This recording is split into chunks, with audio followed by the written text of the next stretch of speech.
एक मज़ेदार चुटकुलेदार नाटक प्रस्तुत करने जा रहे हैं। आप लोग मेरी प्रस्तुति जैसी को भी कमेंट बॉक्स में बताइए।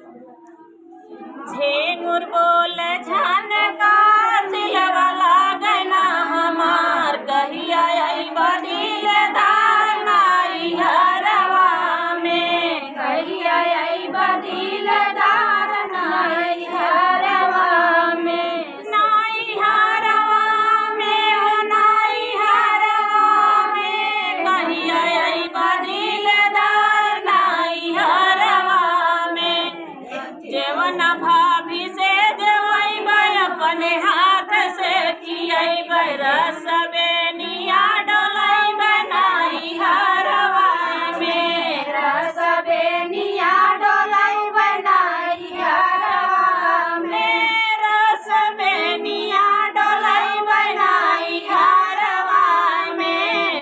झेंगुर बोले झनकार दिलवा लागना हमार, कहिया अइबा दिलदार नाई हरवा में, कहिया अइबा दिलदार नाई हरवा में। गेरुआ भाभी से भटैबै अपने हाथ से सियैबै, रसबेनिया डोलैबै नाई हरवा में, रसबेनिया डोलैबै नाई हरवा में।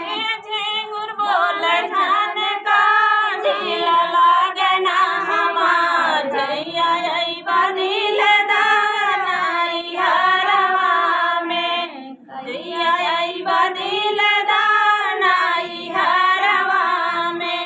बीरवा भाभी से लगवैबै अपने हाथ से कुचैबै, रसबेनिया डोलैबै नाई हरवा में, रसबेनिया डोलैबै नाई हरवा में। झेंगुर बोले झनकार दिलवा लागना हमार, कहिया अइबा दिलदार नाई हरवा में, कहिया अइबा दिलदार नाई हरवा में। सेजिया भाभी से लगवैबै अपने साथ